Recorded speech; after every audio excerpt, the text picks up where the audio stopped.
Okay, selamat datang ke Semen Malaysia. Ini adalah revision untuk bab 1 hingga bab 3. So, saya harap boleh bantu student untuk menghadapi ujian bulanan untuk March. Okay. So, before starting this one, mungkin kamu pun perlu revise untuk Form 4. So, kalau kamu nak tengok Form 4 punya topik-topik, kamu boleh pergi playlist and tekan itu prinsip perakaunan Form 4. Okay, semua Form 4 punya topik dalam sana. Okay, so ataupun kamu boleh join Telegram cikgu untuk mendapat semua list untuk video dengan soft copy semua. Okay, so kita start untuk ini revision. Okay. Sini dia tanya, berikan dua kepentingan analisis terhadap penyata kewangan. Okay, so untuk analisis ini, kita ada 3 jenis analisis kalau kamu tak lupa. Okay, kita ada 3 which is analisis keberuntungan. So, dalam keberuntungan, kita ada margin, ada tokokan. Dan kita ada analisis untuk kecairan. Means macam ujian asid, nisbah semasa. Dan kita ada last one, kecekapan.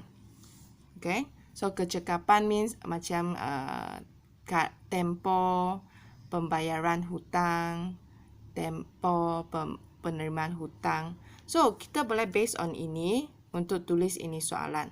Okay, saya tak tulis inilah. Tapi kamu boleh dengar. So, untuk dua kepentingan, kamu boleh choose lah. Untuk first one, of course, kita nak menentukan untung perniagaan dalam masa tempoh. Okay. Ataupun kita nak compare. Itu untung bagi perniagaan pada tahun ini dan tahun lepas. Okay. Dan kecairan means kita nak tengok kita punya duit cukup atau tidak cukup untuk membayar hutang. Okay. Dan ini pula kamu boleh cakap itu kadar pusing ganti stok. Means kecekapan perniagaan untuk mengganti stok dalam tempoh masa perakaunan untuk tahun ini dan tahun-tahun lepas. Okay, kita nak compare. Yang penting banding lah. Dan mungkin lepas banding, of course bos kenapa nak tengok perbandingan? Kita nak tengok boleh tak kita mencapai objektif atau mencapai maklumat bisnes kita.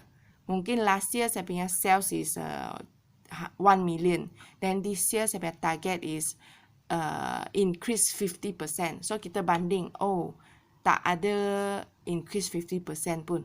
So, kalau tak ada increase means tak cukup lah. Begitulah. Okay. Dan P pula. Dan terangkan secara ringkas kegunaan maklumat daripada analisis. Okay, ini ada sikit salah. Ini soalan bukan pemilik perniagaan, tapi pelabur. Okay. So, untuk pelabur, kenapa pelabur nak tengok analisis? So, of course, kalau sebagai investor, kita nak tengok this year, ini company dia punya prestasi. Prestasi dia adakah semakin bertambah? Okay, last year 10%, this year 15%, next year 16%, next year lagi 20%. Kalau dia bertambah macam ni, of course, kita boleh melabur. So, pelabur cuma nak tengok mampu tak perniagaan itu menjana pendapatan atau menjana hasil, okay, dengan lebih bagus. So kita nak decide, nak menentukan perniagaan mana satu untuk kita melabur duit. Okay. Dan how about bank? Bank pula of course dia nak tentukan sama ada bank ini dia nak pinjam duit bagi kita atau tidak. Okay. Dan berikan dua punca yang menyebabkan berlakunya rekod tak lengkap dalam perniagaan. So, ini kalau kamu ingat last topic kan. Okay. So, rekod tak lengkap adalah mungkin sebab kehilangan dokumen. Okay, kehilangan dokumen. Ataupun tidak mengikut apa? Tidak mengikut amalan sistem catatan bergu. Okay, ataupun kamu boleh tulis sebab accountant mengikut amalan sistem catatan tunggal. Okay, itu pun boleh. Ataupun keciciran dokumen ke, ataupun penyelewangan ke, banyak punca dia. Dan rekod tak lengkap merujuk kepada amalan perakaunan yang menggunakan sistem catatan tunggal. Berikan 2 kelemahan sistem catatan tunggal dalam perakaunan. Okay, so kalau sistem catatan tunggal, apa yang tak bagus ini, kita punya imbangan duga, okay, tidak dapat disediakan. Tidak dapat sedia imbangan duga. Okay, sebab kalau tak ada debit kredit, mana ada imbang kan? Memang tak imbang punya. Second one, kita tak dapat menentu untung atau rugi. Okay, menentu untung atau rugi perniagaan. Okay. Dan E pula, nyatakan 2 kaedah yang diguna untuk menentukan pendapatan bagi perniagaan yang mengamalkan rekod tak lengkap. So, kita ada 2 kaedah. Satu kaedah perbandingan. Masih ingat? Kaedah perbandingan adalah kita guna equity pemilik punya formula. Dan second one, kita guna kaedah analisis. Ini kita guna kita guna akaun kawalan belum bayar, akaun kawalan belum terima untuk cari jualan, belian dan cari untung rugi. Okay? So, sekarang kita tengok soalan 2. Ini adalah analisis. Okay, ini soalan analisis. Dia bagi jualan bersih, inventory awal, inventory akhir dan dengan belanja operasi.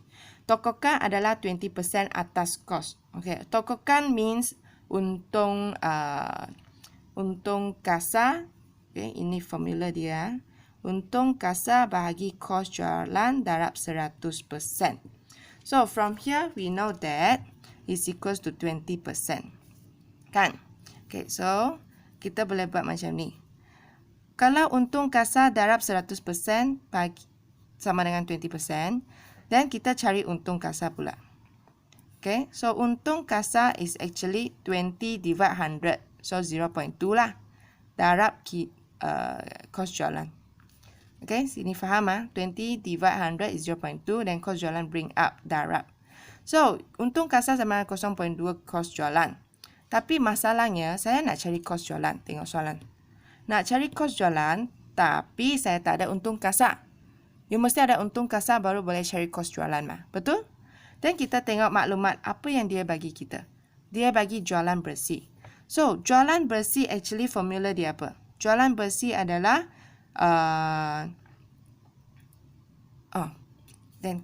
cikgu nak kamu fikir ya. Jualan bersih, untung kasar, kos jualan. Ini 3. Apa hubungan mereka?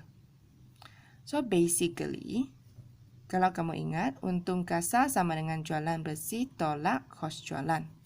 Betul? Okay, I use this one. I put here. Sebab, untung kasar saya boleh letak 0.2 kos jualan. Dan jualan bersih ada nilai. Dan kita nak cari kos jualan.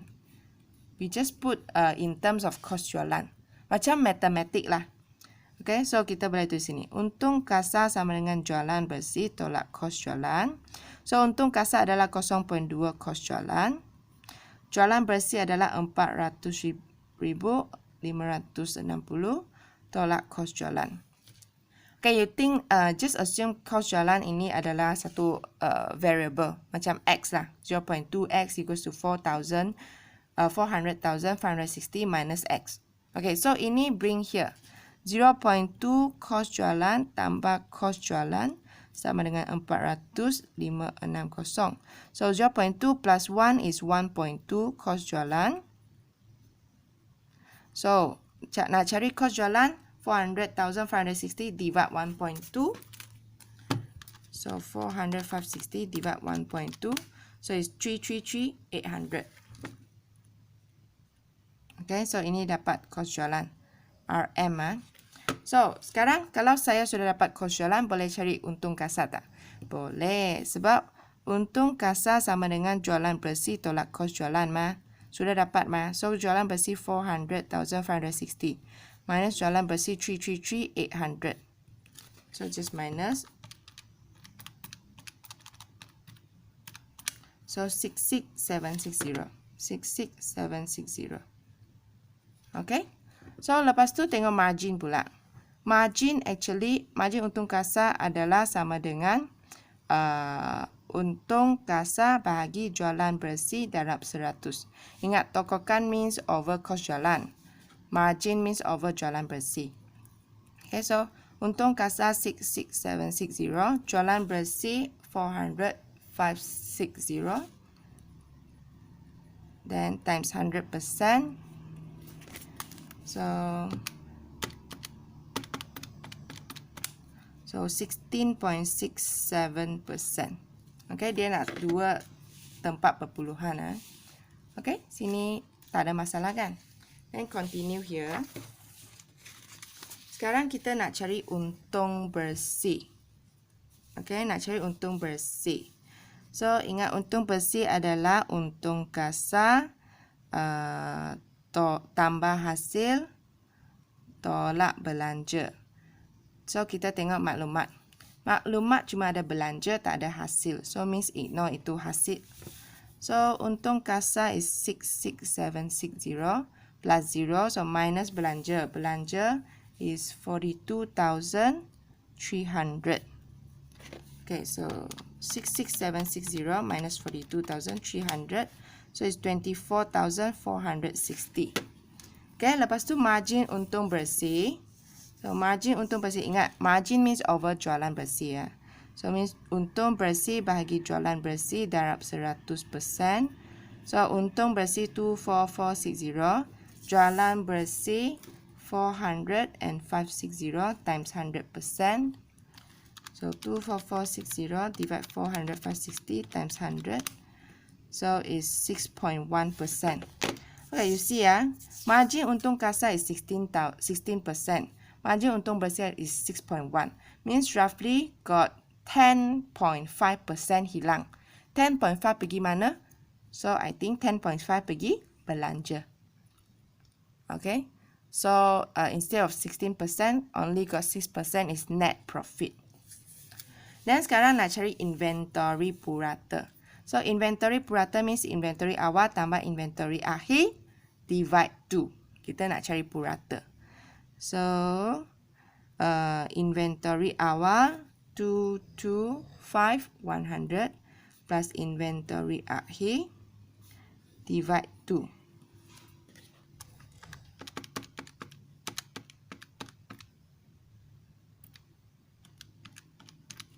So, 216550. Okay. Lepas tu, nak cari kara pusing ganti stok. So, formula dia adalah apa? Kara pusing ganti stok. Formula dia adalah, okay, ini kalau tak ingat formula tak apa. Fikir dulu. Apa maksud ini? Maksud dia adalah dalam 1 tahun, berapa kali dia pusing itu stok mah. So, inventory purata kita assume adalah 1 kali. 1 kali kita beli stok is 216,550. 1 kali beli ini. Dan 1 tahun berapa kita beli? Fikir ya, berapa kita beli untuk 1 tahun? Actually, total beli untuk 1 tahun adalah sama dengan kos jualan. Ingat ini ya. Kos jualan means 1 tahun saya beli punya stok total berapa. So, kos jualan saya adalah 33,800 kan? Ini. So, formula sini kos jualan bahagi inventory purata. Lepas tu,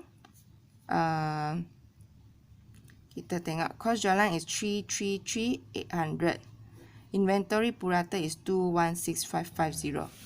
In 1 year, I buy this one and 1 time I buy this one. So, how many time I change my stock in 1 year? So, 333,800 divide 216550. So, 1.54 times. Oh, 1 tahun cuma tukar 1.5 kali Means around 8-9 months only dia tukar 1 kali. Dia punya stock. So, kamu rasa kedai ni bagus ke tak bagus? So, B. Berikan tafsiran. Okay, ini salah is VII ya. beri tafsiran terhadap jawapan ini 1.54. So, my answer is company ini hanya, okay, tulis company business perniagaan ini hanya mengganti stok 1.54 kali dalam tempoh masa perakunan sahaja. Just write like this. Okay? So, maybe you can add lah, perniagaan ini kecekapan kadar pusing ganti stok untuk perniagaan ini tidak cekap. Okay? You can add like this, your opinion. Sebab 1.54 is really less. Stok dia sudah nak expired, baru dia ganti lagi. Dan terangkan kegunaan nisbah-nisbah ini. So, tokokan. Okay, ingat tokokan formula apa? Tokokan is untung kasar bagi kos jualan darab 100%. Kan? Okay, kos jualan means how much I buy. Untung kasar means how much I earn. So, for example, kalau ini pen saya beli RM1, saya nak untung 20%. Okay, so how much I should sell this one? I buy this one RM1. I want to earn 20%. 20% of RM1 means 20 cent lah. So, I need to sell RM1 and 20 cent. So, tokokan dia punya fungsi adalah untuk menentukan harga jualan. Okay, ingat untuk menentukan harga jualan. So, first kamu kena tulis ini dulu. Tokokan tokokan ialah untung kasar yang didapati untuk setiap ringgit kos jualan. Okay? Berbanding dengan RM1 kos jualan. So, tokokan boleh membantu menentukan harga jualan. So, 2 marks lah. Dan margin untung kasar, formula dia apa? Untung kasar bagi jualan bersih darab 100%. So, ini adalah bagi setiap ringgit jualan bersih, berapa margin untung kasar maksud dia untung kasar yang didapati untuk setiap ringgit jualan bersih. Okay? Dan margin untung bersih pula, untung bersih bagi jualan bersih darab 100%. So, sama juga. Okay? Untung bersih yang didapati ataupun yang terjana, yang dijana bagi setiap ringgit jualan bersih yang dijual. Okay? So, ini sudah. Dan pulangan atas modal pula. So, pulangan atas modal formula dia adalah untung bersih bagi modal awal darab 100%. So, bagi setiap ringgit modal awal yang kita masuk dalam bisnes, berapa ringgit untung bersih kita dapat. So, just tulis pulangan atas modal adalah untung bersih yang didapati bagi setiap ringgit modal yang dilabur dalam perniagaan. Just based on formula. Dan kadar pusing ganti stok means ini formula apa? Kos jualan bagi inventory purata. Okay, means bagi 1 tahun ataupun bagi tempoh masa perkawinan, berapa kali dia ganti stok. So, kamu boleh tulis kadar pusing ganti inventory. Maksud dia bilangan inventory diganti bagi tempoh masa perakunan. Okay? Just like this. Dan soalan 3. Soalan 3 pun adalah analisis. So, sini Bank Gemilang telah menerima permohonan pinjaman. So, this bank, dia ada 2 company nak pinjam duit daripada Bank Gemilang, which is Cermat dan Bijak. Tapi dia hanya boleh melulus salah satu saja. Only one. Okay, only one. So, untuk menentu perniagaan yang layak, so dia kena buat analisis. Ini adalah PKK untuk Cermat dan sini ada bagi untuk Bijak. Okay. So, sebelum tu kita tengok maklumat tambahan. Dia ada jualan kredit dan belian kredit bagi Cermat Trading, ini dan ini. Dan jualan kredit dan belian kredit untuk Bijak adalah ini dan ini. So, sini sudah bagi jualan kredit, belian kredit. Dan sini bagi aset bukan semasa. Okey, semua. So, kita start soalan. Sila menghitung bagi kedua-dua Cermat dan Bijak. Nisbah semasa. So, saya buat macam ni. Ini Cermat. Ini Bijak. Okay, left is cermat, right is bijak. So, dia nak nisbah semasa. Nisbah semasa adalah apa? So, nisbah semasa adalah aset semasa bagi liability semasa. So, aset semasa untuk cermat is 75,639. So, 75,639. Over liability semasa, 9884. 9884. Okay. 75639 divide 9884. So it's 7.65. So jadi 7.65. Okay, nisbah mesti to 1 always. Always to 1. Mean ini asset, ini liability semasa. RM1 liability ada RM7 asset. Consider okay lah. Then bijak pula. Bijak punya asset semasa 68296. Okay, sama formula. 68296. Then over liability semasa 6903.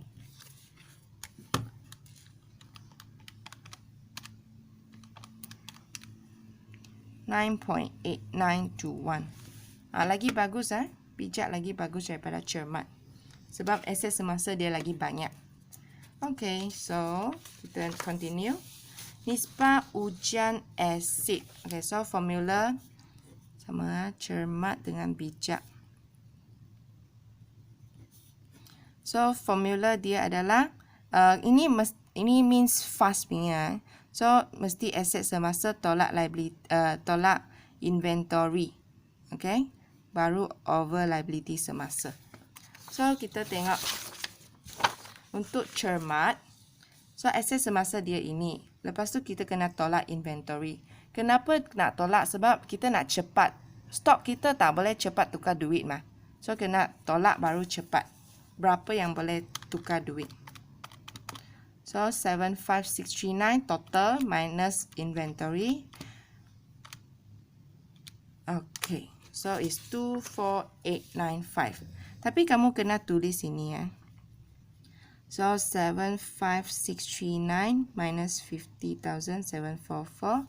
Then over liability semasa sama juga is 9884. Sama dengan tadi So is 24895 over 9884. Then is equals to 2.52. 2.52 to 1. Dan untuk bijak pula. So untuk bijak dia punya aset semasa is 68296, right? Okay, salin semua. Cuma kita nak tolak inventory. Inventory is 43220. So 43220. Okay. So 68296 minus 43220. So it's 25076 over 6903. Okay, 3.63 to 1. So compare bijak lagi bagus Dan sekarang tempoh kutipan hutang. So cermat, bijak. Okay, untuk ini formula dia apa? So formula dia kita punya ABT, kutipan hutang ABT over kita punya jualan kredit darab 365 days. Kita nak tengok berapa hari dia boleh kutip. So kita punya ABT, untuk cermat dulu So ABT 19335. So 19335 over jualan kredit untuk cermat. Jualan kredit untuk cermat 54100. 54100 times 365.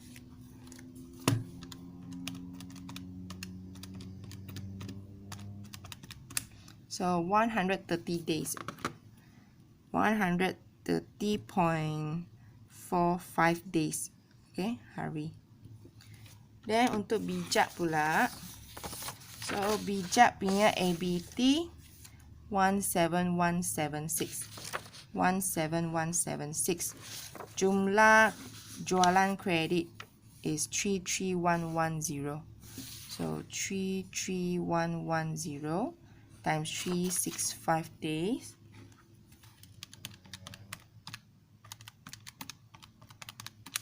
So 189.34 days, hari.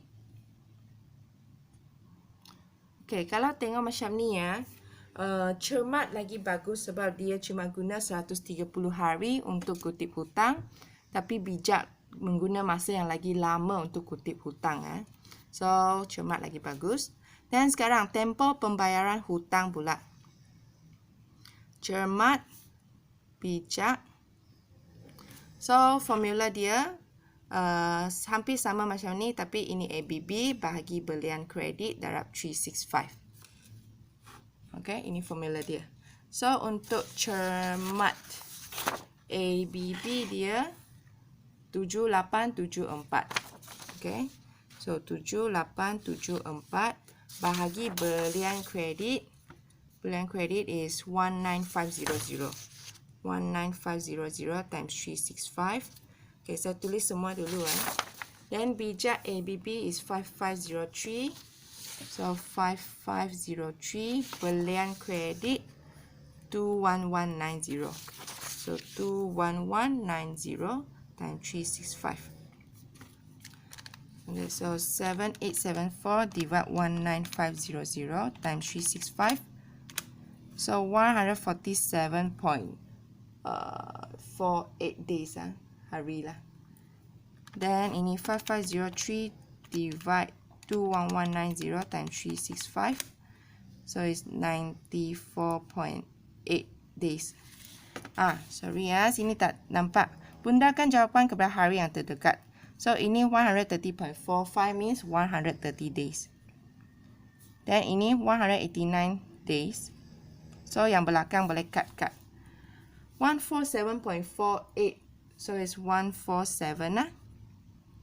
Dan ini 95 days. Bundakan dia. Okay, so kalau tengok macam ni, of course bijak lagi bagus. Dia mampu bayar hutang dalam 95 hari saja.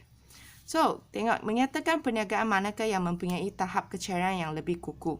So, berikan alasan untuk menyokong jawapan anda. So, kecairan kita tengok nisbah semasa dan juga nisbah hujan asid. So, compare ini dengan ini. Ini bijak lagi bagus. Ini pun bijak lagi bagus. So, kita tulis bijak mempunyai tahap kecairan yang lebih kukuh. Kerana nisbah semasa dan nisbah hujan asid untuk bijak adalah lebih banyak daripada cermat. Okay, so ini menunjukkan dia apa? Menunjukkan kecairan, menunjukkan dia punya aset semasa lebih banyak daripada liability semasa dan bijak lebih mampu untuk bayar hutang. Okay, the most important thing is aset semasa lebih banyak daripada liability semasa bermaksudnya bijak lebih mampu untuk membayar hutang. Okay. Dan C pula, menentukan perniagaan manakah yang lebih layak diluluskan permohonan pinjaman. So, compare cermat dan bijak, kita akan pilih bijak. Kenapa? First, okay, kita akan pilih bijak. Tulis bijak. Then second, bagi reason. So, reason dia ada dua. Satu adalah dia punya tahap kecairan yang lebih baik. Maksudnya, aset semasa lebih untuk setiap ringgit liability semasa, bijak mempunyai lebih banyak aset semasa berbanding cermat. Dan second reason, sebab tempoh pembayaran hutang dia lebih pendek. Maksudnya kecekapan bijak untuk membayar hutang lebih cekap. Okay? Dia mengguna masa yang lebih pendek untuk bayar hutang. So, kalau saya adalah bank, saya pilih bijak. Okay? Dan menerangkan kegunaan nisbah-nisbah berikut terhadap perniagaan. Okay, so ini I think just now you know nisbah semasa adalah untuk menunjukkan tahap kecairan perniagaan. So, bagi setiap dia menunjukkan bagi setiap ringgit liability semasa, perniagaan itu mempunyai berapa aset semasa. Okay. Dan ini pula tempoh pembayaran hutang means masa yang diambil untuk membayar hutang. Okay, itu saja. Then, so analisis sudah kita habis. Sekarang kita nak buat untuk kita punya ini. So, based on here, obviously adalah rekod tak lengkap. Okay. So, data ini dia bagi ini 1 Mac 2016, 1 Mac 2017. Ini adalah awal, ini adalah akhir. Okay. So, sekarang